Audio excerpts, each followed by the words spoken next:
आज एक मंदिर पर, वृंदावन में राधा वल्लभ जी के मंदिर पर मुझे एक पुलिस वाले के द्वारा मैं इतना अटकता नहीं हूँ, लेकिन मैं बताता हूँ। आप यहाँ पे वृंदावन में कभी भी अपने परिवार के साथ तो आना ही मत, क्योंकि एक तो स्पेशल चार्ज ये लोग करते हैं कि भाई 1100, 2100, 5100 रुपये आपको दर्शन, वीआईपी दर्शन के देंगे। दूसरे में अगर आपके पास वो पैसे नहीं है तो आप, अभी आपने हाल में न्यूज़ सुनी होगी जहाँ पे आप बांके बिहारी जी के मंदिर में दुर्घटना घटी, 4 लोगों की मौत हुई थी। कुछ दिनों पहले हमने न्यूज़ देखी थी, और वो उन लोगों की मौत हुई थी जो लोग पैसे जिनके पास नहीं है। मतलब इस देश में हमारे हिंदू भाइयों के लिए मंदिरों, मतलब जो दूर दूर से मंदिरों के दर्शन करने आते हैं, अपने आराध्य देवों के दर्शन करने आते हैं और बिना दर्शन करे वो वापस चले जाते हैं। क्योंकि इसलिए वो वापस चले जाते हैं क्योंकि उनके पास वो वीआईपी के लिए जाने के लिए पैसे नहीं होते। मैंने अभी कल तो बांके बिहारी जी के मंदिर में मैं अपने परिवार के साथ में बच्चों को दर्शन कराने लेके गया। बीच रास्ते से मैं वापस आया, बड़ी मुश्किल से दर्शन हुए और हम पीछे से वापस आ गए। मेरे और किरण के बीच में एक महिला थी, बुजुर्ग महिला, जो कि बेहोश हो गई थी, आंखें निकल के इतनी बड़ी बड़ी आ गई थी। उनको बड़ी मुश्किल से हमने वहां पे निकाला और वापस उनको शांति आई, बच गई वो, नहीं तो हमारी आंखों के सामने वो मरती। पुलिस प्रशासन यहाँ पे क्या करता है, मुझे आज राधा वल्लभ जी के मंदिर पे सेम घटना हुई थी, जहाँ पे मैंने पुलिस प्रशासन को वहाँ पे बोला था, जो कि 4 लोग वहाँ पे रील देख रहे थे। एक मैडम वहाँ पे हेडफोन लगा के दे रही थी। ये मेरे निशान हैं यहाँ पे चोट के। मुझे नहीं पता क्यों मारा है, बहुत बुरी तरह मारा उन्होंने मुझे। मतलब मैंने, और देखो, जिन हिंदू भाइयों के लिए हम आवाज उठाते हैं वो एक भी नहीं सुन रहा। मैं उनको कह रहा हूँ कि अगर ये इतने पुलिस वाले कहीं मस्जिद पे कर देते तो वहां से कोई कॉलर पकड़ के खींच के नहीं ले जाने देता अपने बच्चों के सामने। आप देखिए हमारी स्थिति क्या है इसमें। मैं, भाजपा सरकार है, हमारी सरकार है, मैं बड़ा दुखी हूँ। मैंने सोचा नहीं था कि मेरे नव संवत की शुरुआत इस तरीके से होगी। मतलब मैं आपसे इतना निवेदन कर सकता हूं कि मेरी पोस्ट मैंने डीएम, कलेक्टर को, यहाँ के डीजीपी को, मैंने सबको वो भेजी है, ठीक है। मैंने ट्वीट किया है, मैंने न्यूज़ में भी मैंने उनको लाइव किया है, मेरे पास वीडियो भी है, मेरे पास चोट के फोटोज भी है। आपसे निवेदन इतना है कि इसको शेयर तो कर दो यार। वहां तो आपने क्या हिंदू एकता है वो दिखा दी। जिन हिंदुओं के लिए हम अब रैली निकालेंगे नव संवत में, और यहाँ पे आके कोई हिंदू को हिंदू नहीं पहचानते, ये तिलक क्या है ये बताओ। अगर कोई पुलिस वाले के सामने, मैं कह रहा हूँ कि मैंने उस महिला को बचाया है, भाई आप क्या कर रहे हो, आप थोड़ा सा यहाँ तो हो जाओ। उतने में मेरी कॉलर पकड़ के, तूने ठेका ले रखा है, अभी तेरे को पट्टा पड़ते, तो वो मुझे अपने अधिकारी को सामने मंदिर प्रांगण से एक अकेले कमरे में लेके गया। मैं 2 स्टार 3 स्टार वहां पे उपलब्ध थे अधिकारी, उनके सामने मैंने बोला, देखो साहब मेरी कोई गलती नहीं है, ये मुझे चोरों के जैसे मेरे साथ क्यों बर्ताव कर रहा है, जो कि मेरे परिवार के सामने, समस्त हिंदू समाज के सामने ऐसा क्यों। मैंने यहाँ पे बॉम्ब रखा है, मैंने किस तरीके की कोई अभद्रता की है, क्या किया है। राधा वल्लभ जी के मंदिर में 10:35 का वीडियो आप निकलवा के देखिएगा।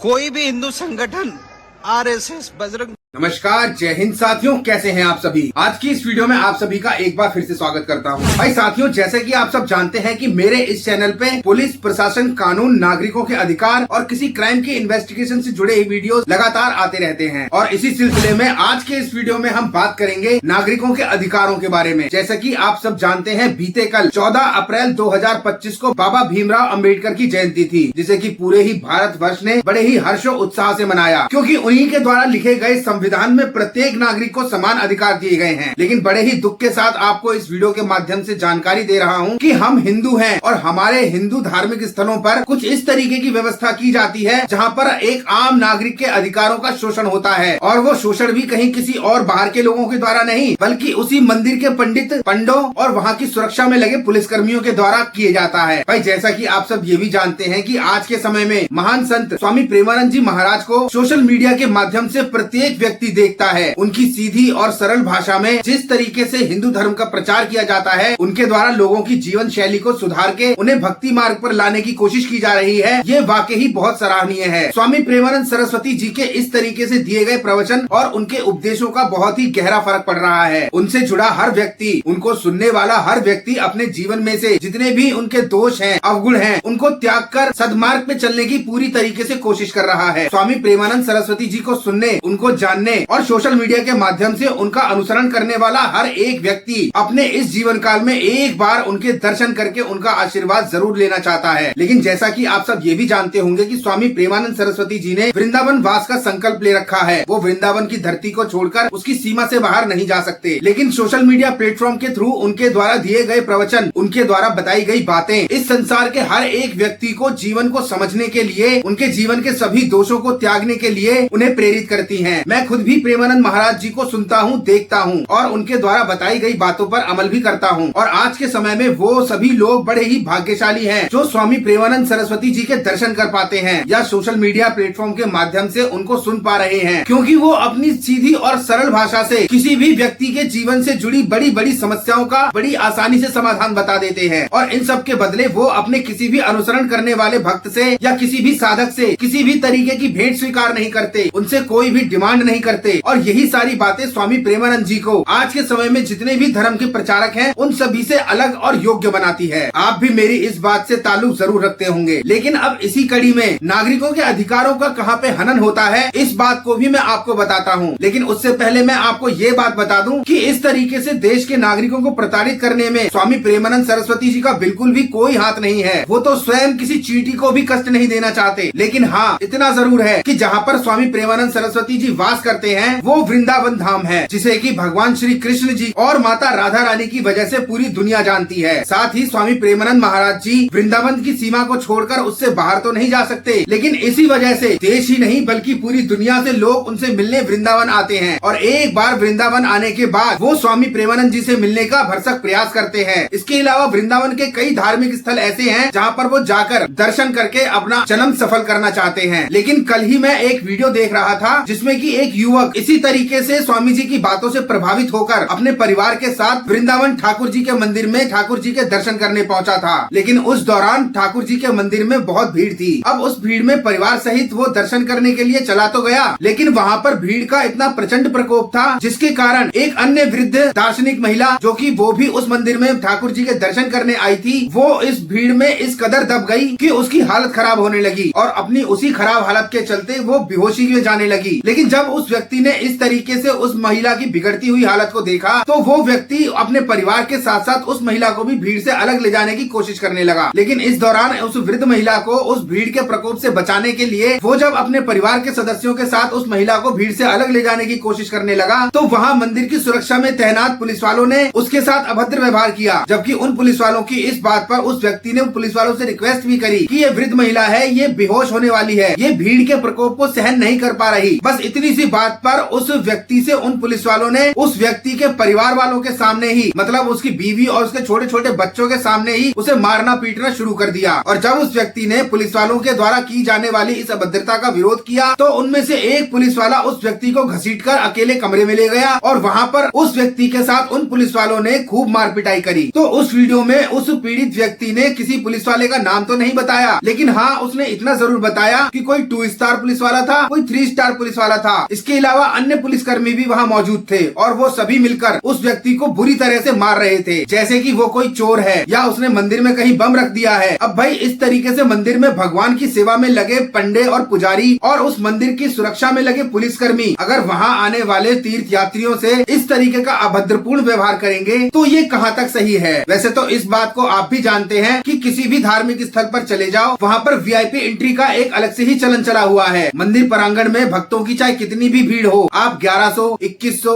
3100 या 5100 रुपए की पर्ची कटवाकर उस भीड़ से अलग भगवान के दर्शन का ट्रीटमेंट ले सकते हो। लेकिन उन बेचारे भक्तगणों का क्या कसूर है जो एक तो इतनी दूर से भगवान का दर्शन करने के लिए वहाँ पहुँचते हैं और उसके बाद उनके साथ प्रशासन और मंदिर के पुजारियों के साथ इस तरीके का व्यवहार कर दिया जाता है। वो व्यक्ति अपने द्वारा शूट किए गए इस वीडियो में फूट फूट कर रो रहा था। अब भाई इस तरीके की घटना होना ये वास्तव में हमारे धर्म के लिए बड़ी ही शर्मनाक बात है। इसके बदले बदले में मंदिर की व्यवस्था में सुधार करना चाहिए। पंडित और पंडों को समझाना चाहिए कि उन्हें मंदिर में आए हुए भक्तों के साथ किस तरीके से व्यवहार करना चाहिए। साथ ही मंदिर की सुरक्षा में लगे पुलिसकर्मियों को भी ये सख्त हिदायत देनी चाहिए कि उन्हें भी यहाँ पर आए हुए भक्तजनों से किस तरीके से बर्ताव करना है। भाई जो व्यक्ति अपने परिवार के साथ उस मंदिर में भगवान के दर्शन करने आया है और उसी मंदिर के प्रशासन और उसके पंडों के द्वारा उस व्यक्ति के साथ अभद्रता की जाती है, उसे जलील किया जाता है, उसके छोटे छोटे बच्चों के सामने उसको बुरी तरीके से मारा पीटा जाता है। हमारे हिंदू धर्म में इस तरीके का कोई भी प्रचलन नहीं है। एक तरफ तो वो स्वामी प्रेमानंद जी महाराज हैं जो अपने भक्तों को इतना प्रेम करते हैं, उनकी प्रत्येक बड़ी से बड़ी समस्याओं का निशुल्क समाधान बताते हैं। सीधी और सरल भाषा में जीवन में जो भी दोष हैं, जो भी अवगुण हैं, उनको त्यागने के लिए लोगों को प्रेरित करते हैं, जिसकी वजह से आज के समय में करोड़ों युवा अपने आप को उनके कहे अनुसार बदलने भी लगे हैं। वहीं दूसरी ओर वृंदावन के मंदिरों और वहाँ की सुरक्षा व्यवस्था में लगे पुलिसकर्मियों के द्वारा इस तरीके का जो व्यवहार है, उस पर मैं अपनी घोर आपत्ति दर्ज करता हूँ। साथ ही मेरा ये वीडियो अगर प्रशासन से जुड़ा हुआ कोई व्यक्ति देख रहा है तो मैं उन सभी पीड़ित भक्तों की तरफ से हाथ जोड़कर उनसे रिक्वेस्ट करता हूँ कि आपके अंडर जिस मंदिर की भी व्यवस्था आती है, उस व्यवस्था को दुरुस्त करने के लिए कृपया थोड़ा सा सख्त कदम उठाएं। मंदिर के पंडों और पुजारियों को, साथ ही मंदिर की सुरक्षा व्यवस्था में लगे पुलिसकर्मियों को ये सख्त हिदायत दें, मंदिर में भगवान के दर्शन करने के लिए जो भक्त पहुँचते हैं उनके साथ अभद्रता पूर्वक व्यवहार न किया जाए। अब इस वीडियो के बारे में आपके जो भी विचार हो उसे कमेंट सेक्शन में जरूर मेंशन करिएगा। साथ ही मेरी आपसे ये रिक्वेस्ट है कि इस वीडियो को ज्यादा से ज्यादा इतना शेयर करें कि ये वीडियो प्रशासन में बैठे उन उच्च अधिकारियों तक पहुंच जाए जो इस तरीके की व्यवस्था को बनाने में सक्षम है, ताकि किसी भी मंदिर प्रांगण में जब कोई भगवान के दर्शन करने के लिए भक्त पहुंचे तो उसके साथ अब भविष्य में इस तरीके से कोई भी अभद्रता पूर्वक व्यवहार ना किया जाए। और चैनल पे अगर आप नए हैं तो अभी तक सब्सक्राइब नहीं किया तो इसी तरीके से पुलिस प्रशासन, कानून, नागरिकों के अधिकार और किसी क्राइम की इन्वेस्टिगेशन से जुड़े वीडियोस देखने के लिए हमारे चैनल को सब्सक्राइब करके बेल आइकन पे क्लिक करके ऑल पर जरूर क्लिक करें, ताकि इस संदर्भ में हमारे आने वाले सभी वीडियोस के नोटिफिकेशन समय समय पर आप तक पहुंचते रहें। तो मिलते हैं अगली किसी नई कानूनी जानकारी भरे नए विषय पर। तब तक आप सभी खुश रहें, सेफ रहें, स्वस्थ रहें। जय हिंद, वंदे मातरम।